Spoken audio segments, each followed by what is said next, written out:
Welcome to today's show of Global Science. I'm Lev Hordisky. I'm Fabia Battistuzzi. And today we're going to be talking about science communication, especially with regards to medicine. Doesn't that go great? Well, we're going to have some issues apparently that are coming up with the current pandemic situation. So I'm looking forward to our expert today.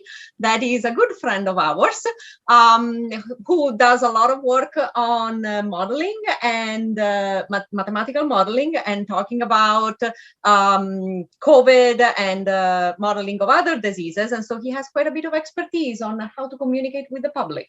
Well, by the time this episode airs, it'll either have been a non-issue or we'll all be dead. So, well, hopefully it's going to be a non-issue, but we'll see how things go. So what do you think are some of the big issues in science communication? Because it tends to be really bad, especially around medicine. It's either you talk too much about the uncertainties in which people don't take it seriously, or you end up hyping it up to an extent where people panic and then it becomes a non-issue and they say, oh, you were full of it. I think a big problem in science communication when it relates to medical issues is honestly fear. People are scared of what they don't fully understand, and they unfortunately often do not trust what people that are working in those fields actually have to say about it, and they may or may not like the answer.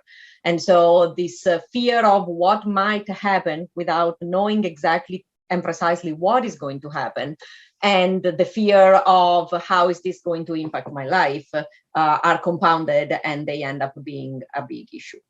So how do we work around that fear? Because fear is not a good environment in which we should try to be educating people. I mean, it's kind of the $1 million question, right? Everybody's after that solution when trying to communicate with the public.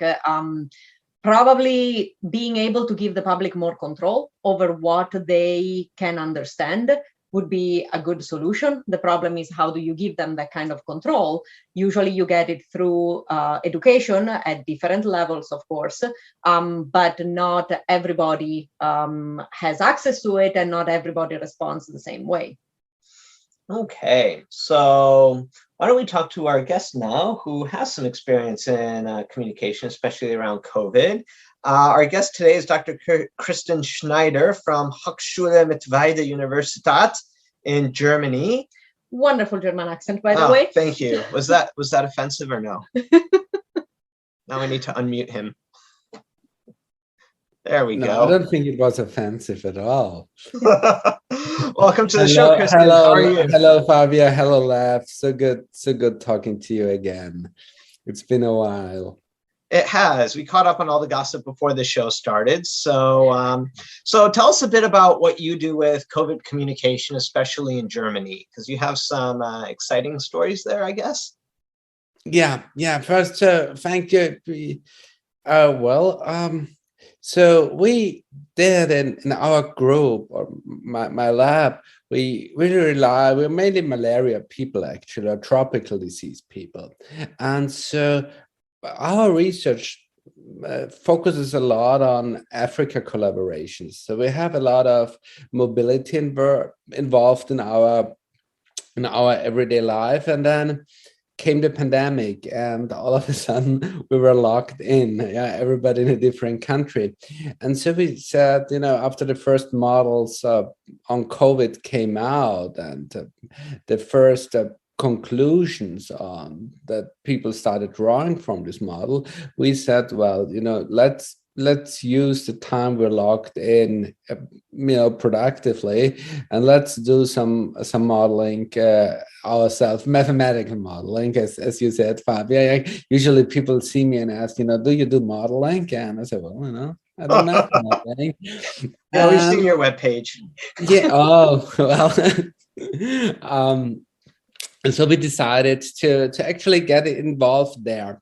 And so we started maybe a bit different that a lot of mathematicians would do, because we said, also because we were working a lot transdisciplinary and with people from medical fields, with public health authorities. So we would actually focus really on the application and on predicting the near future in the pandemic, and trying to actually predict what would be like are the impact of certain control measures, what would be the impact on testing interventions, what would be the necessary capacities on hospital rooms and our ICUs. So those were the type of questions we focused on, rather than the typical questions that mathematicians would answer, like at the end of the epidemic, how many people were infected. Well, I don't need a model for that for such a contagious virus. Well, everybody's going to be infected in the long run. So we always would have like a focus on, we don't want to talk to mathematicians. We don't want to be mathematicians showing models to mathematicians. We just kept the math in the background, and we just really tried to reach out and be as broad as possible. And eventually, we never gave up. We would not be like, we're kind of now the new kid on the block, right? So we were not like the first ones that would get attention, but it took a while to carefully come up with sophisticated and good models. And now, since over a year, we would consistently predict the future correctly. And that is where people started noticing us and started taking us seriously. Because this would say, we're black painting the future and everything, right? You always get a lot of that, but I just always said, just let's wait and see who's right. So were you right? And how does it feel to have been right? Well, see, that is a comfortable position, are doing predictive models on COVID, because you're actually happy either way, right? If your predictions are true, you're happy your model is correct, and if the predictions aren't true, you're happy that the black day didn't come. So it's a win-win scenario, basically. Absolutely. But only for a mathematician. Well, I guess so, yeah. So, Kristan, you mentioned that your point started as being mathematicians that didn't want to talk to mathematicians, right? You keep the mathematics in the background. So how did the transition happen between being within your academic environment, of course, and doing the job that interests you, to actually getting attention from the media? Because if I'm correct, you got quite a bit of attention from the media because of how correct your models are. Yeah. Well, I mean, of course, it's a long story. So it started years ago. So remember when we met? It was already in this millennium, let's put it like that, but it was a while ago. When we all met in Arizona, right? So that was my first escape out of the mathematicians, right? Because I said, I want to have it's like a prison break. I was we were in an environment of molecular biologists, bioinformaticians, so all non-maths. Yeah, so I was the math guy, and that started actually teaching me a lesson on how to communicate to people across the field. And it was actually great fun and much nice, because you would always, if you're in your own field, you kind of talk a lot about things you already know, right? But if you go across the field, you're learning something new every day, right? So we learned a lot about about science and about other things, at our daily lunch conversations, if you remember, right? It was always great over lunch, when we were discussing everything, basically. We were discussing everything, yeah. And so that actually started changing the mindset, and ever since then I would do this tropical diseases and would go more and more across the borders to the other field, because eventually I realized that people don't like math too much. Mathematicians love it. Wait, what? Shocking. Well, not everybody loves it. Yeah, that's okay.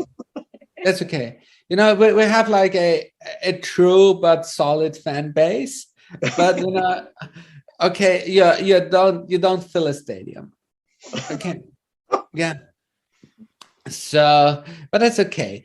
And we would like kind of go out and work more and more with across the borders, and actually find out that you need to learn the other's language, because the other researchers' languages, and the terms they would use, and you find out your tricks to get through your point. And definitely the point is not math. Yeah, I mean, definitely everybody needs to get closer, but I mean, let's face it. Yeah, you go into medicine, in molecular biology, in genetics.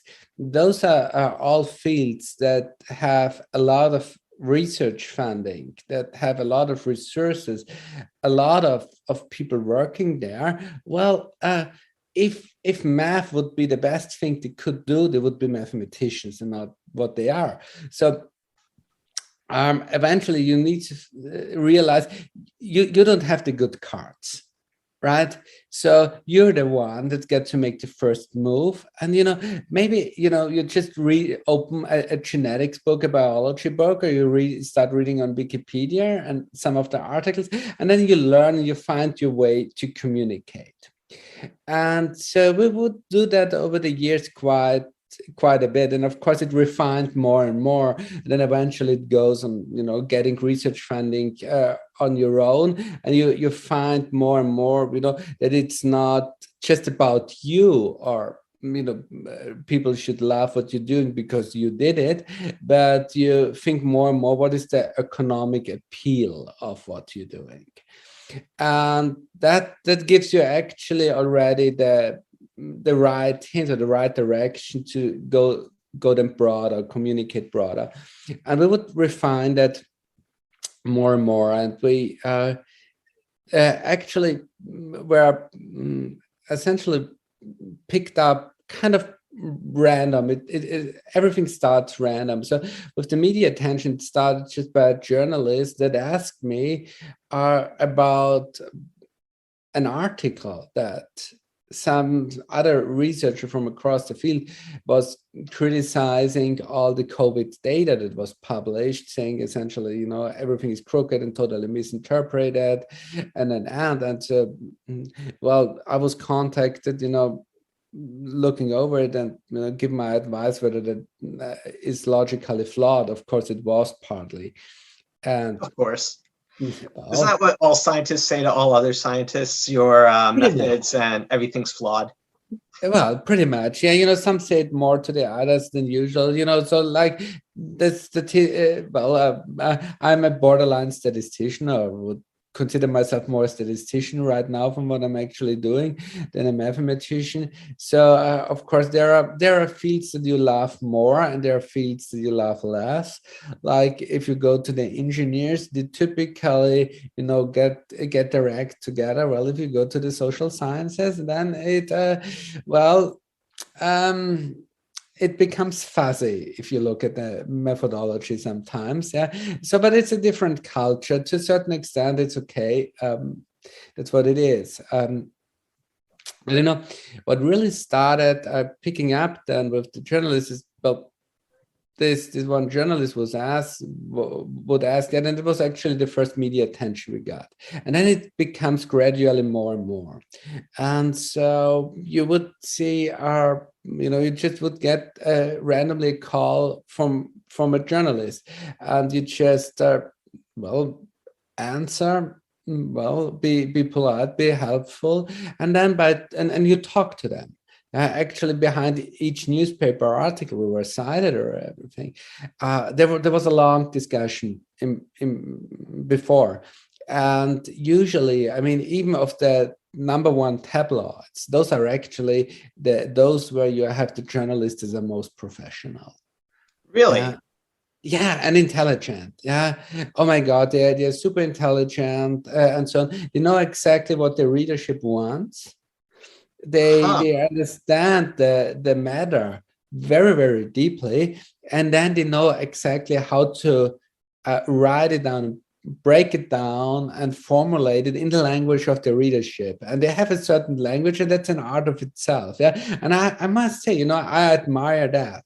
Because let's put it that way. Yeah, my research articles are definitely not mainstream. Really, you don't say. Well, I read them all the time when I go to sleep, when I need to go to sleep. Be nice to our guests. well, We're not going to think see so. other guests in the future. I think so. I think they should be used, as good night stories, starting in kindergarten. Well, then we would have definitely a very literate childhood, right? I think so. Yeah, at least you get the numbers together. So after you finish an interview and you talk with these journalists, how well do they end up translating your work for the general audience? Do you see them introducing a lot of misconceptions, or do they try to avoid it? Because I know that's one of the criticisms you see in the scientists especially have journalists that are trying to cover their work. They tend to take a certain format of this scientist says this, that scientist says that. Who knows, more research is necessary. And that seems to be the format of every single news science article. Well, I guess that's okay. You want to have a controversy, and because that is what sells. Okay. Well, see, that's why more people go to the boxing fights to see Mike Tyson hitting a punch than they go to the ballet. Yeah, I know, Lafley, you like to go to the ballet, but that's okay. Yeah, I was forced by both of you to go to the ballet. Well. We're educating you. I see. Yeah. I see. You should be grateful. Yeah. think of all the people that think of all the little kids that wish to see that. It's not, but definitely the media definitely has to go in media cycles. So, there are parts when COVID is, down. So our predictions were there. And of course, they were accessible. And definitely in the summer, nobody wanted to hear about COVID. Yeah. So because it was solved, right? We solved it. We won. No. So, but see, they just found, we won and so on. That says, I always want that. Yeah. But, I always said, just think of the Greek story of Orpheus and Eurydice, right? Well, he was impatient too. He lost everything, and then he was just crying for the rest of his life, right? And yeah. So pretty much sitting on his appropriate metaphor, I think. yeah. But he was like pretty much then sitting there, crying, whining on his lyra or whatever you call this ancient guitar, pretty much like Kurt Cobain singing Penny Royalty. And so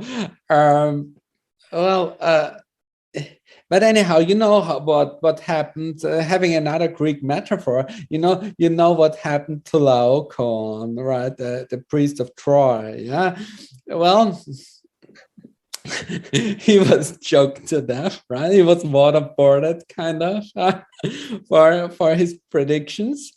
So that is that what you fear is going to happen to you, Kristan? You told us about a lot of fan mail that you're getting. Well, life is not that easy. You get to see the sunny side of it. So, I mean, things are never 100% good or 100% bad. Yeah, and as much as I love doing this predictive modeling and this research, there are other parts like bureaucracy, administration, and then paperwork. Yeah, we're very good in that in Germany.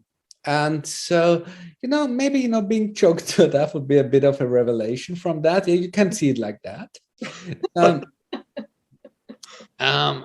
But anyhow, yeah. See, that is anyway the drama of life, yeah. Or that is really, eventually it ends, but you don't know when. That's very true, sadly. So you never know, what could happen if. So you get to see it on the sunny side of life, I guess.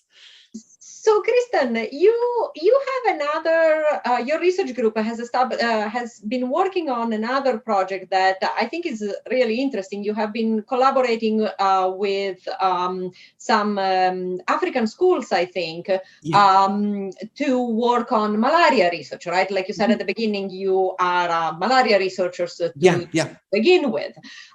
So, have you seen any parallels or any differences in the way this program with the malaria research has been communicating the results that you found compared to the COVID kind of research?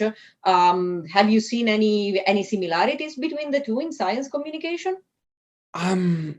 Not really. I mean, I guess the communication channels are very different. With COVID, we really are picked up now by the mainstream media, and that is, we always also give some advice to politicians and so on, and that goes because it is a highly hot topic. Particularly now, we are experiencing this super hard wave that nobody expected, because you know how it is. Yeah, it's like in summer incidence is low, and so the winter is that's a danger that is far in the future, so nobody takes it seriously. Yeah, it's like, if a teenager starts smoking, well, they know it's going to harm them, right? But the trouble is way ahead in the future, yeah, and they deal tomorrow with it, and then eventually the black day comes.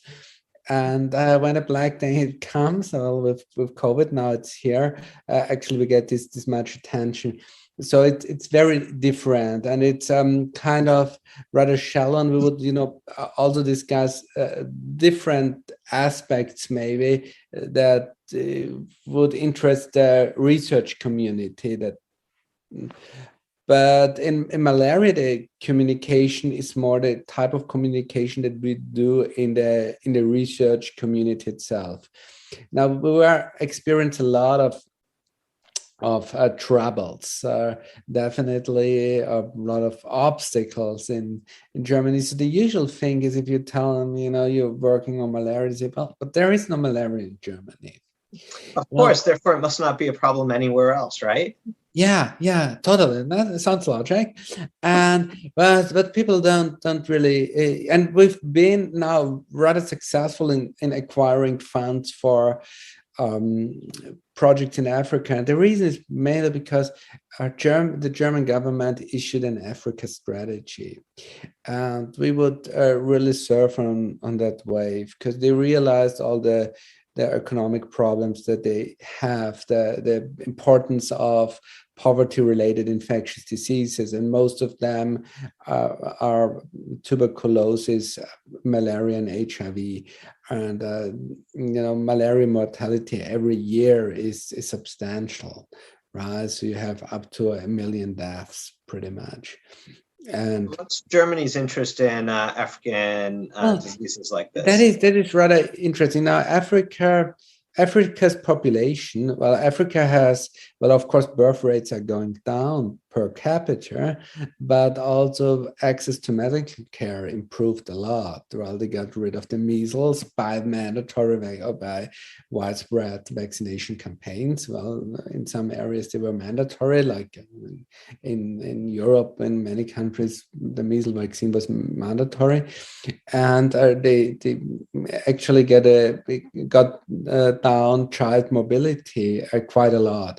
And so that's why the African population is projected to double by 2050 to reach 2.5 billion. So that's substantial. And so that means a substantial impact, not just on the global environment. So Africa is not like the world leader, to say it, right away, right, in kind of environmental health. And so, or in clean production. And so really Africa has a transformation ahead towards self-sustainability.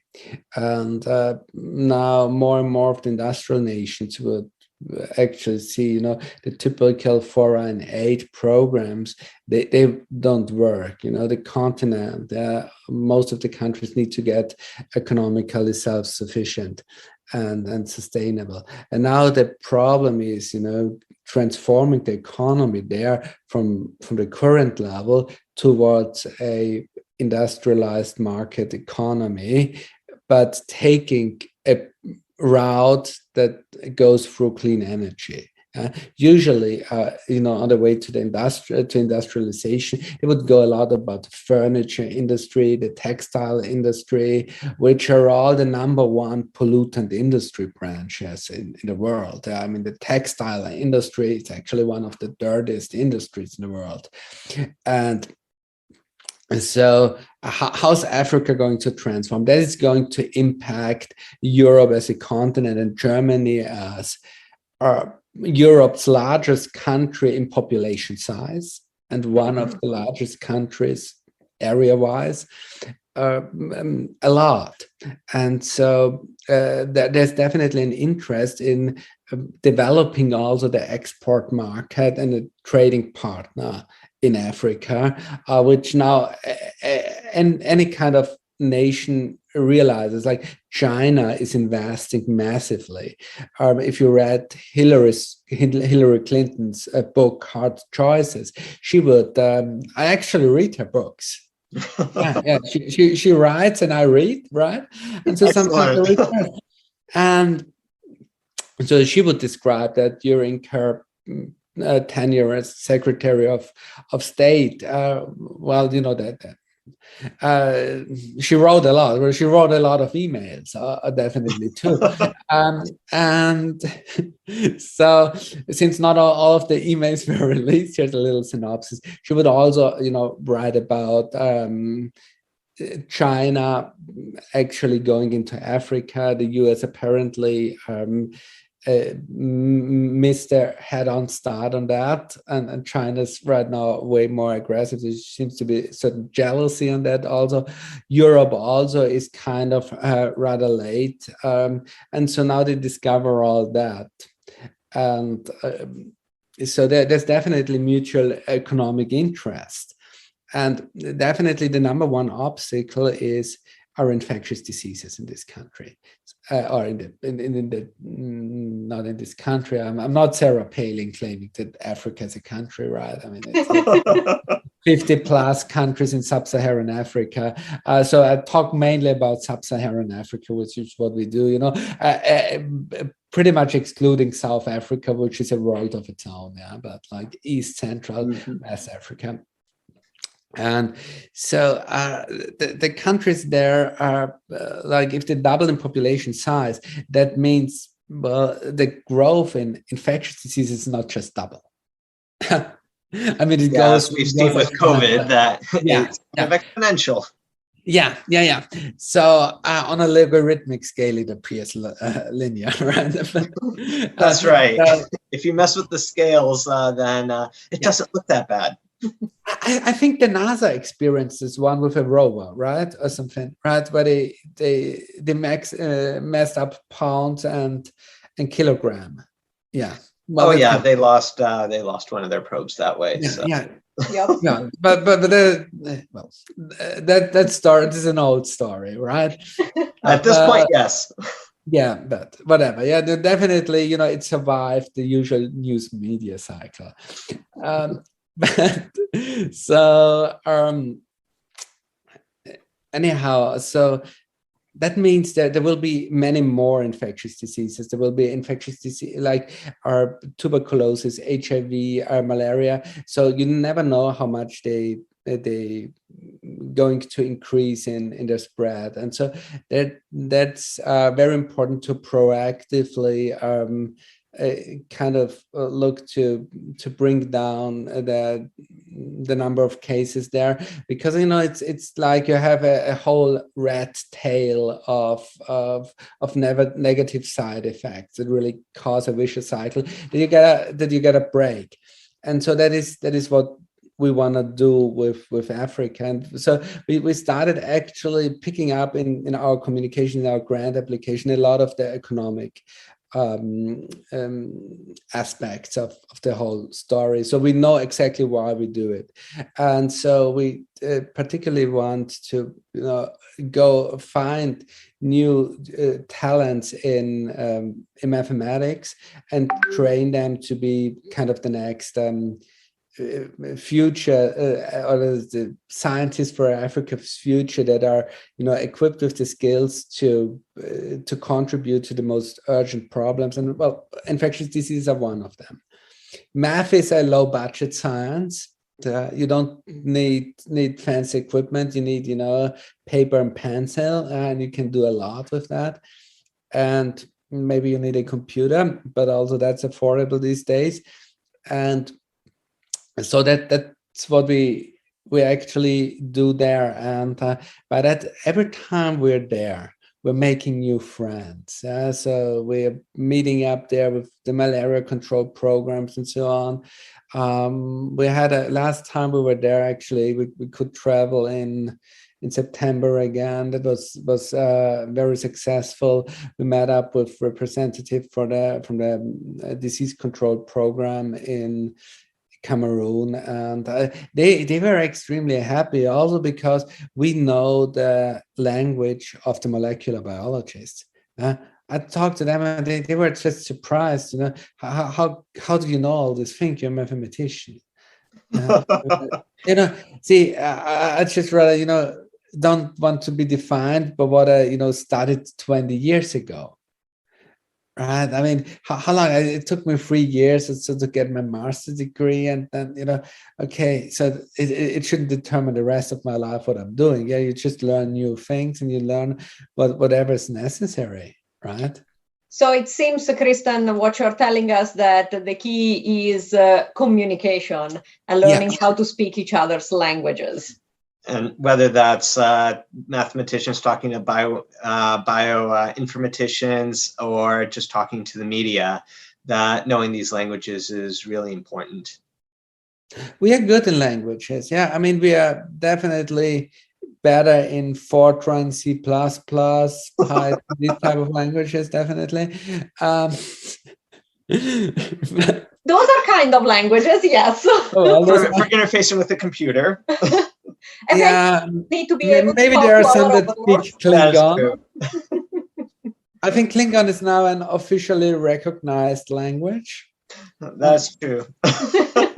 Yeah. All right, Kristan, thank you so much for your insight. I think this was really eye-opening to see how a scientist can truly become vehicle to communicate, not just across different science fields, but across different nations and with different levels of communication and the government. All right, so I didn't know that tabloids had the best journalists. Well, apparently they do if they interview our awesome guests. But it was interesting to hear about how they really know what the audience wants. Because when you look at tabloids, they're they really drive straight to the point of what people want to hear, which is juicy gossip. Yeah, and I think there is probably quite a bit of difference depending on different countries. I think in some countries, journalists, the approach the journalists take is probably different, and it depends on the audience that they have, of course. Yeah, because the European tabloids, I think, are better built into the mainstream media than they are here in the U.S. It appears so. I think there are, to a certain extent, there are differences in obviously the different countries, but also the type of audience that they are trying to get to. I mean, here in the US, it used to be, CNN was the news source that at least us Europeans kind of grew up with, thinking, okay, this is a reliable news source. It may or may not still be the case, but it seems like the style, for example, of CNN has changed quite a bit, probably for the good and for the bad, depending on the type of news and depending on the type of program that they are running. All right. Well, I think this is a good place to stop. Thank you all for joining us, and you'll hear more from us next time.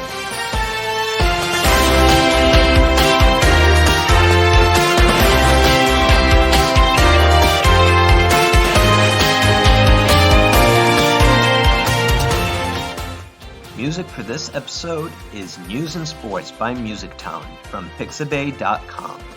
You can follow Kristan's projects on Twitter at Malaria Math and Instagram at MathMalaria. Global.Science is a production of Science Voices, a U.S. nonprofit organization. You can learn more about our work at www.sciencevoices.org.